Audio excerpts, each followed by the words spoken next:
નમસ્તે દર્શક મિત્રો, આજ ઓફિસિયલનું હાર્દિક સ્વાગત છે। હું છું પ્રીતિ જાની મકવાણા। તો સૌપ્રથમ પહેલા નજર કરીશું મુખ્ય સમાચાર પર। નર્મદા મૈયા બ્રિજ ઉપરથી સુસાઇડ ઉપર અંકુશ મેળવવા માટે તંત્રની પહેલ। 1.5 કરોડના ખર્ચે સેફટી નેટ લગાવવાનું મુહૂર્ત આખરે કાઢ્યું। ભરૂચમાં ખત્રી સમાજ દ્વારા કાજરા ચોથની ઉજવણી કરાઈ। મોટા પ્રમાણમાં ખત્રી સમાજના લોકો જોડાયા। ભરૂચમાં ફેસબુક ઉપર પ્રપોઝ કરી વકીલે મહિલા વકીલના ઘરે જઈ વારંવાર દુષ્કર્મ આચર્યું હોવાના આક્ષેપ। એ ડિવિઝન પોલીસ મથકમાં દુષ્કર્મની નોંધાઈ ફરિયાદ। ભરૂચ જિલ્લાની આંગણવાડીની બહેનોને ન્યૂડ વિડિયો કરનારને ભરૂચ સાયબર ક્રાઇમ પોલીસ પંજાબથી ઉઠાવી લાવી। ભરૂચની પોલીસે ઇન્ડિયા પાકિસ્તાનની બોર્ડર નજીકના ગામમાંથી આરોપીને દબોચ્યો।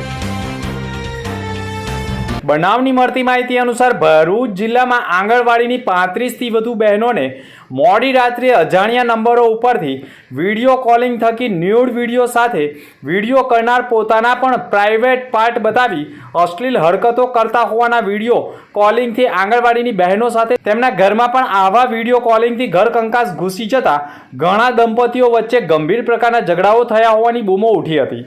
આંગણવાડીની બહેનોને ઉપરા છાપડી 35 થી વધુ બહેનોને વિડીયો કોલ આવતા બહેનો ગભરાઈ ગઈ હોય સંગઠનના જ પ્રદેશ પ્રમુખ રાગીણીબેન પરમારને વિડીયો કોલ બાબતે જાણ કરવામાં આવી હતી। જાણ કરવામાં આવતા આખરે ભોગ બનેલી 35 થી વધુ બહેનો ભરૂચના સાયબર ક્રાઇમ પોલીસ મથકે પહોંચી ફરિયાદ આપતા સાયબર ક્રાઇમની પોલીસની ટીમ જે નંબર પરથી કોલ આવતા હતા તે નંબરના ડેટા શોધી હાલમાં આ નંબર પંજાબના જલાલાબાદ જિલ્લાના ફિરોઝપુર પંજાબ ઇન્ડિયા પાકિસ્તાની બોર્ડર નજીકના ગામમાં રહેતા ગુરજીતસિંહ મેહિલસિંહ રાયસિખ નામના ઈસમના મોબાઈલમાંથી માત્ર ભરૂચમાં જ નહીં પરંતુ ગુજરાતભરની મહિલાઓને ન્યૂડ વિડીયો કરી હેરાનગતિ કરતો હોવાની ચોક્કસ માહિતીના આધારે ભરૂચ સાયબર ક્રાઇમ પોલીસની ટીમે ધામા નાખ્યા હતા। પંજાબમાં ધામા નાખી પોલીસ ઇન્સ્પેક્ટર વીઆર ભરવાડ, પીએસઆઈ કેએમ ચૌધરી સહિત પોલીસકર્મી મલકેશ ગોહિલ, વિજય વસંત, સુહેલ ગુલામ, રમેશ મોહન, અજય રમણજી, સંજયસિંહ માનસી તથા રાકેશ યશવંત નાઓએ પંજાબમાં ધામા નાખી ગુજરાતમાં મહિલાઓને ન્યૂડ વિડીયો કરનારને દબોચી લાવી ભરૂચ લાવવામાં આવ્યો હતો। અત્રે ઉલ્લેખનીય બાબત એ છે કે ઝઘડિયા વિસ્તારની આંગણવાડીની મહિલાને પણ ગંભીર પ્રકારના ન્યૂડ વિડીયો કર્યા હોય જેથી ઝઘડિયા પોલીસ મથકમાં પણ નરાધમ સામે ગુનો દાખલ કરવામાં આવ્યો છે, જેમાં સાયબર પોલીસની કામગીરી બાદ ટ્રાન્સફર વોરંટથી ઝઘડિયા પોલીસને સોંપવામાં આવનાર છે। ભરૂચમાં ગણેશ ચતુર્થીના પર્વને પર્યાવરણ સુરક્ષિત રીતે ઉજવવા માટે સચેતના પર્યાવરણ સંગઠન દ્વારા એક મહત્વપૂર્ણ અપીલ કરવામાં આવી છે। સંગઠને લોકોને પ્લાસ્ટર ઓફ પેરિસની મૂર્તિઓને બદલે માટીની ઇકો ફ્રેન્ડલી પ્રતિમાઓ સ્થાપિત કરવા વિનંતી કરી છે। સચેતના પર્યાવરણ સંગઠનના દિલીપસિંહ રાજના કહ્યા મુજબ પીઓપીની મૂર્તિઓ પાણીમાં સરળતાથી ઓગળતી નથી અને તેમાં વપરાતા રાસાયણિક રંગો પણ જળ પ્રદૂષણ માટે ગંભીર છે, જળચર જીવો અને પર્યાવરણ માટે ખૂબ નુકસાનકારક છે। આ સમસ્યાને ધ્યાનમાં રાખીને સંગઠન ઇકો ફ્રેન્ડલી ગણેશ સ્થાપના પર ભાર મૂકી રહ્યા છે। ઇકો ફ્રેન્ડલી મૂર્તિઓનું નર્મદા નદીમાં વિસર્જન કરવાની માંગ સાથે સચેતના પર્યાવરણ સંગઠને ભરૂચ શહેર અને જિલ્લામાં એવા મંડળો માટે ખાસ માંગ પણ કરી હતી જેઓ ખરેખર માટી ઇકો ફ્રેન્ડલી પ્રતિમાઓને સ્થાપિત કરે છે અને સંગઠનના હોદ્દેદારોએ પણ વહીવટી તંત્રની વિનંતી કરી છે કે આવા મંડળોને નર્મદા નદીમાં પ્રતિમા વિસર્જિત કરવાની મંજૂરી આપવામાં આવે તેમ પણ કહ્યું છે। સ્વતંત્રતા સ્વચ્છતા કે સંઘ અભિયાન અંતર્ગત ભરૂચ વહીવટી તંત્ર દ્વારા શહેરના મધ્યમાં આવેલા હોસ્ટેલ ગ્રાઉન્ડની સ્ટેશન સર્કલ સુધી ભવ્ય તિરંગા યાત્રાનું આયોજન કરવામાં આવ્યું હતું।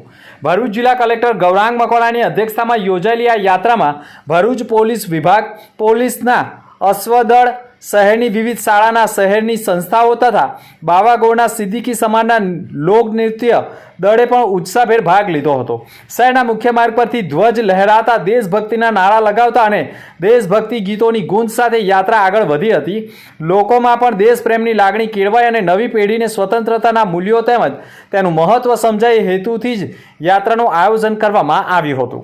સમગ્ર દેશ જ્યારે 79મો સ્વાતંત્ર્ય દિવસ ઉજવવા જઈ રહ્યો છે એના પૂર્વેના દિવસોમાં સમગ્ર દેશમાં, રાજ્યમાં અને ભરૂચ જિલ્લામાં પણ લગભગ તમામ ગ્રામ પંચાયતોમાં, નગરપાલિકા વિસ્તારમાં, શહેરોમાં તિરંગા યાત્રાનું આયોજન કરવામાં આવ્યું છે। આ યાત્રા યોજવા પાછળનો મુખ્ય હેતુ છે લોકોમાં આઝાદીના જે મૂલ્યો છે એનું સિંચન થાય, જે આઝાદી માટે આપણા આઝાદીના લડવૈયાઓએ બલિદાન આપ્યા છે એમની ભાવનાઓને એમને કદર થાય, આવનારી પેઢીને આઝાદીના મૂલ્યોનું મહત્ત્વ સમજાય, એનું સિંચન થાય, એના ભાગરૂપે સમગ્ર દેશમાં અને ભરૂચ જિલ્લામાં પણ ખૂબ મોટા પ્રમાણમાં રેલીઓનું આયોજન કરવામાં આવેલું છે. આપણી તિરંગા યાત્રા હોસ્ટેલ ગ્રાઉન્ડથી શરૂ કરી અને રેલવે સ્ટેશન સુધી ખૂબ જ મોટા પ્રમાણમાં વિદ્યાર્થી મિત્રોએ ભાગ લીધો, વિદ્યાર્થિનીઓએ ભાગ લીધો, રાજકીય પદાધિકારીશ્રીઓએ ભાગ લીધો, અધિકારીશ્રીઓએ ભાગ લીધો અને ખૂબ જ સુંદર રીતે આ જે તિરંગા યાત્રા છે એને સફળ બનાવી છે.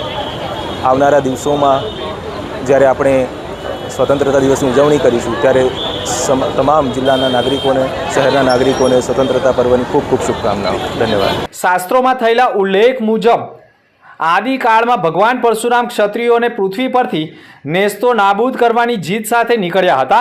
પરશુરામ એક પછી એક ક્ષત્રિયોનો વધ કરતા આવતા હોય બાકીના ક્ષત્રિયો ભયભીત થઈ ઉઠ્યા હતા અને ક્ષત્રિયો પોતાનો જીવ બચાવવા હિંગળાજ માતાના શરણે જાય છે.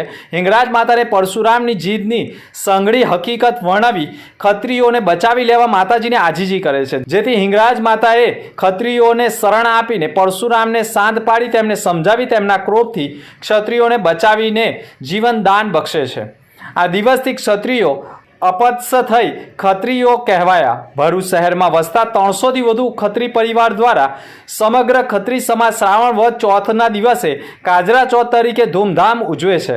બળેવ પહેલાની શ્રાવણ સુદ 11ના રોજ ઉગેલા જવાળાની ટોપલીને બાજટ ઉપર મૂકી તેને નાળા છડી ચૂંદડી તાંબાનો લોટો મૂકી ફુલહાર ચડાવી શણગાર કરે છે અને આ કાજરાને હર્ષ ઉલ્લાસપૂર્વક ઢોલ નગારાના તાલ સાથે નચવતા અને સંગીતના તાલે ઝૂમતા ભરૂચ ખાતે નીલકંઠ સ્થિત પૌરાણિક જૂની સિંધવાઈ માતાજીના મંદિરે લઈ જઈ માતાજીના ચરણો પાસે તેને નમાવી પરંપરા મુજબ કાજરાને નચવતા શોભાયાત્રા સ્વરૂપે ભરૂચના કબીરપુરા ખત્રીવાડ, બરાનપુરા ખત્રીવાડને થઈ વિવિધ ખત્રી સમાજના લોકોના ઘરે લઈ જઈ ઘરની સામે જ કાજરાને નચવવામાં આવે છે, જે લોકોમાં પણ આકર્ષણનું કેન્દ્ર બને છે.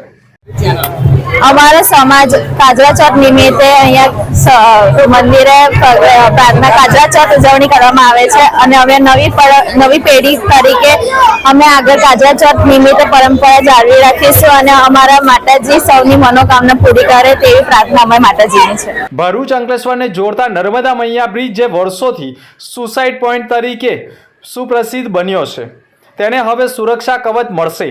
આપઘાતના બનાવોને અટકાવવા માટે 1.55 કરોડના ખર્ચે બ્રિજની બંને બાજુ સુરક્ષા નેટ લગાવવાની કામગીરીનો પ્રારંભ થયો છે. હાલમાં પ્રારંભિક તબક્કા હેઠળ સેમ્પલિંગ માટે નેટ લગાવવામાં આવી છે. સેમ્પલિંગ બાદ જો ડિઝાઇનમાં ફેરફાર જરૂરી જણાશે તો તે કરવામાં આવશે. આગામી 10 દિવસમાં બ્રિજના મટીરિયલની ચકાસણી પૂર્ણ કરી બંને બાજુ સંપૂર્ણ નેટ લગાવવાની કામગીરી હાથ ધરવામાં આવશે. સ્થાનિક લોકોએ અગાઉ બ્રિજ પર સેલ્ફી ગ્રીલ બનાવવાની પણ માંગ સાથે વહીવટી તંત્ર સમક્ષ રજૂઆત કરી હતી. આ રજૂઆતને અનુસરીને તંત્ર દ્વારા કામગીરી શરૂ થતાં જ લોકોએ વહીવટી તંત્રનો પણ આભાર માન્યો છે.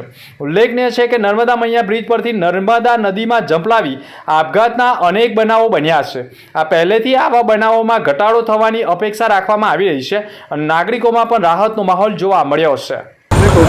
નર્મદા મૈયા બ્રિજ પર નેટ લગાવવાનું કામ શરૂ કરવામાં આવ્યું છે. તંત્રનો જેટલો આભાર માની એટલો ઓછો છે. આ તબક્કે જે કોઈ પણ લોકો આત્મહત્યા કરવાના પ્રયાસો કરતા હતા હવે એમાં નહિવત પ્રમાણનો ઘટાડો થશે એવું દેખાઈ રહ્યું છે. મારું મીડિયાના માધ્યમથી અનુરોધ છે કે જે કંઈ પણ યુવક યુવતીઓ, પુરુષો, મહિલાઓ જે કંઈક પણ નાની મોટી બાબતોમાં ઘરકંકાસને લઈ અને જે કંઈક પણ આ પગલું ભરી રહ્યા છે તે ના ભરવું જોઈએ અને સરકારશ્રીનો આ તબક્કે હું ઘણો આભાર માનું છું. ભરૂચમાં 55 વર્ષીય ફરિયાદી મહિલા વકીલે ભરૂચ એ ડિવિઝન પોલીસ મથકમાં ફરિયાદ નોંધાવી છે, જેમાં તેણે આક્ષેપ કર્યો છે કે ભરૂચ કોર્ટમાં વકીલાત કરવા આવતા અને ભરૂચના એક ધાર્મિક મંદિરથી પ્રચલિત ગામમાં રહેતા વકીલે મહિલા વકીલ સાથે લગભગ આજથી 10 વર્ષ ફેસબુક ઉપર ફ્રેન્ડ રિક્વેસ્ટ મોકલી લગ્ન માટે પ્રપોઝ કર્યું હતું, જેને ફરિયાદીએ એક્સેપ્ટ કર્યું હતું. ત્યારબાદ બંને વચ્ચે મિત્રતા કેળવાતા પુરુષ વકીલે ભોગ બનનાર ફરિયાદી મહિલા વકીલના ઘરે જઈ તેની સાથે શારીરિક સંબંધો બાંધી વારંવાર લગ્નની લાલચે દુષ્કર્મ કરતો અને લગ્ન કરીશું તેવું વારંવાર વચનો આપ્યા, પરંતુ આરોપી વકીલે અન્ય યુવતી સાથે લગ્ન કર્યા હોય અને ફરિયાદી આધેડ મહિલા વકીલનું શોષણ કર્યું હોય તેવા આક્ષેપ સાથે ભરૂચ એ ડિવિઝન પોલીસ મથકમાં ફરિયાદ નોંધાવતા આખરે બળાત્કારી વકીલ સામે ભરૂચ એ ડિવિઝન પોલીસ મથકમાં બળાત્કારનો ગુનો દાખલ કરતા પોલીસે ધરપકડના ચક્રો ગતિમાન કર્યા છે. આવનાર સમયમાં રાજ્યમાં સ્થાનિક સ્વરાજ્યની સંસ્થાઓની ચૂંટણી યોજાનાર છે. ભરૂચ જિલ્લામાં અત્યારથી ચહલપહલ જોવા મળી રહી છે. ભરૂચમાં માછી સમાજના આગેવાન, સમાજસેવક અને વ્યવસાય ધારાશાસ્ત્રી એવા કમલેશ મઢીવાલા તેમની 20થી વધુ લોકોની ટીમ સાથે આમ આદમી પાર્ટીમાં જોડાયા હતા.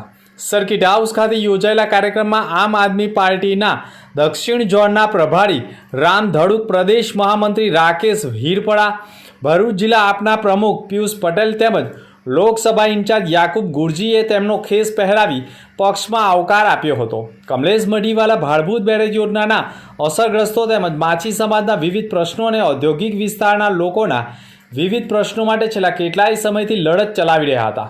તેઓએ આમ આદમી પાર્ટીનો ખેસ ધારણ કર્યો છે. આવનાર સમયમાં તેઓ રાજકીય પ્લેટફોર્મ પરથી લોકોના પ્રશ્નો ઉજાગર કરશે તેવો દાવો પણ કરવામાં આવ્યો છે. અંતમાં મુખ્ય સમાચાર પર ફરી એક નજર.